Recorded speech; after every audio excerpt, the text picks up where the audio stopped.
नमस्कार, मैं हूं आरती भट्ट और आप देख रहे हैं आईपा यानी कि all India progressive politic association.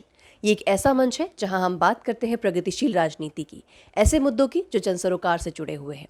तो आज इन्हीं मुद्दों पर बात करने के लिए हमारे साथ मौजूद हैं नदीम अशरफ जी, जो आम आदमी पार्टी के सह प्रभारी हैं और ये पूर्व में राज्य मंत्री भी रह चुके हैं। स्वागत है सर आपका। नमस्कार आरती जी, आपके साथ बात करके अच्छा लग रहा है। कोई प्रगति की बात तो करने बैठा। जी सर, तो मेरा सबसे पहला सवाल यही है कि हमारी तरफ से जो मुहिम चलाई जा रही है बेसिकली कि प्रगतिशील राजनीति के बारे में बात होनी चाहिए, प्रगति के बारे में बात होनी चाहिए, उन्नति के बारे में बात होनी चाहिए, इसके बारे में आप क्या कहना चाहेंगे? बधाई के पात्र हैं आप लोग। और आप तो वो काम कर रहे हैं जिसके लिए हम लोग यहाँ यूपी में संघर्ष कर रहे हैं। दिल्ली में हमने किया है और यूपी में हम संघर्ष कर रहे हैं कि उन्नति की बात हो, विकास की बात हो, जनता की बात हो, शिक्षा की बात हो, स्कूल की बात हो, अस्पताल की बात हो, सड़क की बात हो, पानी की बात, बिजली की बात हो। यहाँ कोई बात ही नहीं होती। अभी हमने शुरू किया और हमारे शुरू करने का इतना फ़र्क पड़ा कि अभी वेस्ट बंगाल के चुनाव में वहाँ पर अमित शाह जी ने भी वादा किया था कि हम 200 यूनिट बिजली फ्री करेंगे। लोगों ने भरोसा नहीं किया चूँकि उनकी कई सरकारें नहीं कर रहे हैं। और प्रियंका गांधी जी ने भी असम में ये ऐलान किया था इलेक्शन रैली में कि हम 200 यूनिट बिजली फ्री करेंगे।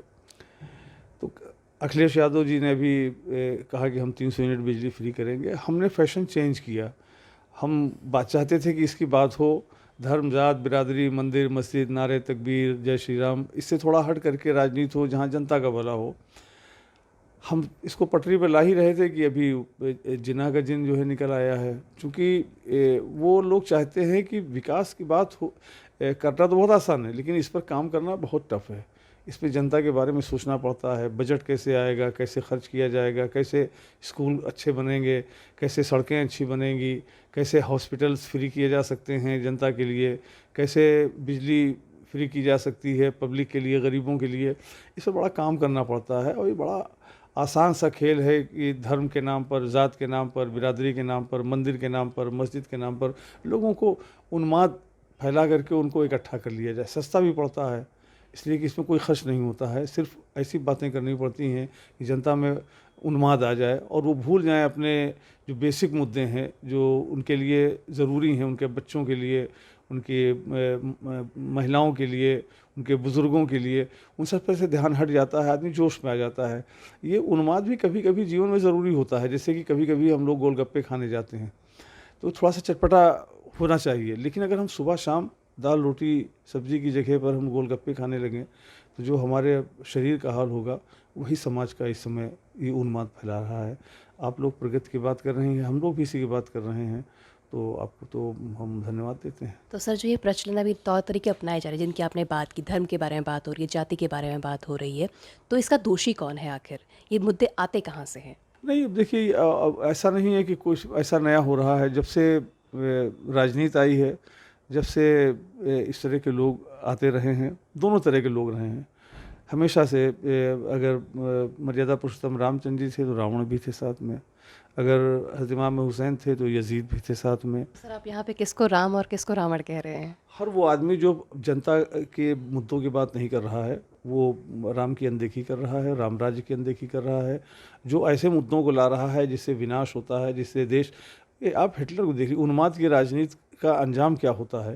जो यहूदियों के खिलाफ उसने उन्माद फैलाया और उसका अंत ये है कि जर्मनी, हम तो कहते हैं पूरे विश्व में, सिर्फ यूरोप ही में नहीं, सबसे बुद्धिमान और सबसे ज़्यादा मेहनती कौम है, राष्ट्र है, लेकिन वो कितना पिछड़ गए। एक उन्माद की राजनीति करने के बाद आज 100 वर्ष होने जा रहा है, 8-10 साल 12 साल में, और आज भी वो उनका नाम कहीं अग्रणी लोगों में नहीं आता। ये उन्माद का परिणाम होता है। देश पिछड़ता है, देश की जनता पिछड़ती है, और जो लोग उन्माद फैलाते हैं उनको तात्कालिक लाभ तो मिल जाता है, लेकिन उसके बाद आज अब देख लीजिए जर्मनी में नाज़ी के नाम से नफ़रत है, कोई नाज़ी पार्टी नाम भी नहीं रख सकता। उन लोगों के लिए हमारा मशवरा है कि जो उन्माद की राजनीति कर रहे हैं वो अपने लिए भी इतिहास में कोई जगह नहीं छोड़ के जा रहे हैं। सर, हर बार अब जैसे चुनाव आने वाले हैं, हर बार क्या होता है कि चुनाव आते आते कोई एक भावनात्मक मुद्दा आ जाता है और पूरी राजनीति उसकी तरफ खिसक जाती है, वोटर्स भी उसी तरफ खिसक जाते हैं। तो इसका दोषी कौन है? यही जो लोग जनता को फोकस में रख करके जो राजनीति नहीं करते, जो अपने को या अपनी पार्टी को फोकस में रख करके राजनीति करते हैं, वही इस तरह के मुद्दों को डाइवर्जन उनका करने का मूड होता है। अभी लोकसभा के चुनाव में भी ऐसा हुआ, इससे पहले के जो विधानसभाओं के चुनाव रहे उनमें भी हुआ, और मुझे लगता है कि इस बार भी वो पूरा प्रयास करेंगे।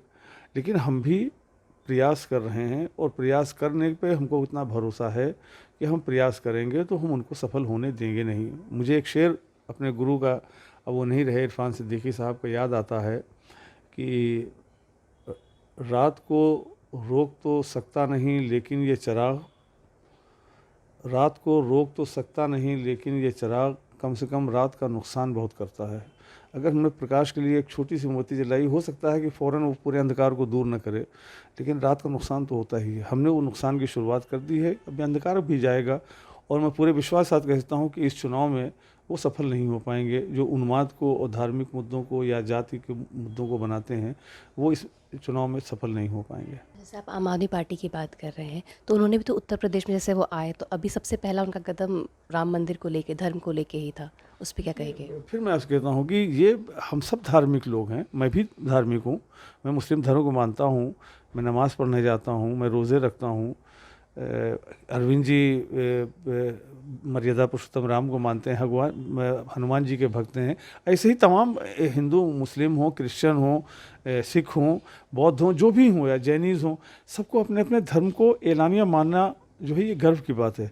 उनके मुद्दों पर नफ़रत फैलाना जो है ये अच्छी बात नहीं है। अरविंद जी का कम से कम एक ट्रैक रिकॉर्ड ये है, और आपको भी मालूम है, और कोई भी एक प्रमाण नहीं दिया जा सकता कि वो धर्म को उन्माद के लिए उपयोग करते हों, या धर्म के लिए दूसरे धर्मों के मानने वालों के लिए नफ़रत के तौर पर उपयोग करते हों। तो धर्म को मानना या धार्मिक होना ये तो अच्छी चीज़ है, कोई ख़राब बात नहीं है। सर, अगर हम अब चुनाव की बात कर रहे हैं, सरकार की बात कर रहे हैं, तो हम विपक्ष की बात करें अगर, तो जिस तरह से बेरोज़गारी, महंगाई, इसके बारे में तो विपक्ष ने अभी तक कोई एक्टिवली कोई कदम नहीं उठाया जा रहा है, कोई फील्ड पे नहीं उतरा है, तो इस पे क्या है? नहीं, बात तो कर रहे हैं सभी लोग, सारी राजनीतिक पार्टियां जो विपक्ष में हैं, वो इनको मुद्दा बनाने, असल में उनके मुद्दा बनाने क्या, उनको तो सामने आना है, जनता तो खुद इसको मुद्दा बनाने को तैयार बैठी हुई है। और अब जब हम लोग निकलते हैं तो हम, जैसे कि हम बूथ लगा रहे हैं, हम 300 यूनिट बिजली गारंटी कार्ड हम बनवा रहे हैं, लोग लाइन लगा करके बना रहे हैं। 4 कैंप्स हमारे डेली चलते हैं अलग अलग वार्ड्स में, और महंगाई के बारे में वो चर्चा करते हैं। तो ऐसा नहीं है कि वो जनता मूर्ख नहीं है। वो ये एक बार सवाल किया जाता है प्रेस की ओर से, मीडिया की तरफ से, कि इतने लोग विपक्षी पार्टियां हो गई हैं, फिर तो इनका वोट बढ़ जाएगा और भाजपा जो है वो जीत जाएगी। तो जो भाजपा को जिन्होंने वोट दिया था वो मूर्ख तो नहीं है, वो भी समाज में रहते हैं। उन्होंने हिंदुत्व के नाम पर वोट मांगा। सच्ची बात यह है कि 2018 में, चलिए बहुत अच्छी बात है, किसी न किसी मुद्दे पर वोट आए, तो 80% जनता का प्रतिनिधित्व कर रहे हैं। अगर हमको सरसों का तेल 220 रुपये में मिलता है, हमारे हिंदू भाई को 100 में मिलता है, तो हम कहते चलो 80% लोगों का लाभ हो रहा है। हमको पेट्रोल 100 रुपये में मिलता है, हमारे हिंदू भाई को 50 में मिलता। लेकिन ये तो उन्माद फैला करके जितने में हम खरीद रहे हैं उतने में हमारे हिंदू भाई भी खरीद रहे हैं। इसका मतलब इसका कोई लाभ नहीं हुआ, नुकसान बहुत ज़्यादा हुआ है। इस नुकसान को रोकना पड़ेगा। और महंगाई तो जनता के अंदर खुद एक मुद्दा है, हमको तो सिर्फ मंच पे आके कहना होता है। गली गली में चर्चा महंगाई की हो रही है, लोग परेशान हैं, लोग अपने घर का बजट बिगड़ गया है, लोग अपने बच्चों को स्कूल भेजने में डर रहे हैं कि हम फीस दे पाएंगे कि नहीं दे पाएंगे, डरते हैं कि कोई बीमार ना हो जाए, ईश्वर से प्रार्थना करते हैं कि कोई बीमार ना होने पाए, कोई ऐसा आकस्मिक कार्य ना आने पाए, इसलिए कि उनके पास कोई बचत नहीं, हर चीज़ महंगी हो गई है। तो ये मुद्दा तो जनता के बीच में ही है, राजनीतिक पार्टियां उठाएं, ज़रूरी है, नहीं उठाती तभी ये मुद्दे अब बाहर नहीं हो सकते इलेक्शन से। सर, तो आगामी चुनाव के लिए आप वोटर्स को क्या कहना चाहेंगे कि वो किन मुद्दों पर बात करें? मेरा सभी से अपील है, ये निवेदन है कि हमको अपनी चिंता होनी चाहिए, अपने बच्चों की चिंता, अपने परिवार की, अपने समाज की चिंता होनी चाहिए।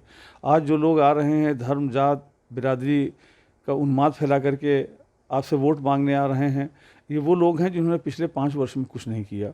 अभी 1100 रुपये इन्होंने अकाउंट्स में डाले हैं कि बच्चों का 2 जोड़ी यूनिफॉर्म, 1 स्वेटर, 1 स्कूल बैग, 1 जूता, 2 जोड़ी मोज़े के लिए।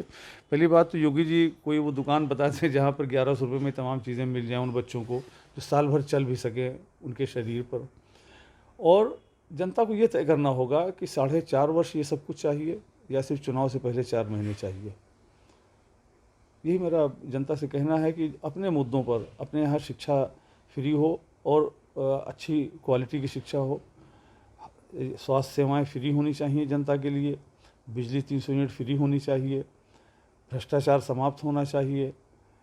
ये तमाम मुद्दे हैं, इन मुद्दों पर सवाल ज़रूर करें तमाम राजनीतिक पार्टियों से। हमारी तरह वो भी बात करने लगेंगे कि नहीं हम करेंगे, तुमसे पूछिए जहाँ आपकी सरकारें हैं वो क्यों नहीं कर रहे हैं। हमारी तो सरकार है दिल्ली में, हम कर रहे हैं। तो ये सवाल ज़रूर होना चाहिए, तो उनका लाभ होगा। अगर वो अपने मुद्दे पर आप लोग, मैं ख़ास तौर से सभी लोगों से मैं अपील करता हूँ कि अगर आप अपने मुद्दों पर ले आएंगे राजनीतिक पार्टियों को, ये फैशन बन जाएगा, तो सबसे ज़्यादा लाभ जनता का होगा। और फिर अगले चुनाव से ये सब चोला बदल लेंगे, क्योंकि इनको तो वोट चाहिए, चाहे वो धार्मिक उन्माद फैलाकर, चाहे जातीय उन्माद फैलाकर। जब जान जाएंगे कि जनता इससे दूर हो गई है तो वो विकास की बात करने लगेंगे, तो जनता का भला होगा। धन्यवाद सर। तो ये थे नदीम अशरफ जी। हमारे चैनल से जुड़े रहने के लिए इसे लाइक, शेयर और सब्सक्राइब करना ना भूलें। धन्यवाद।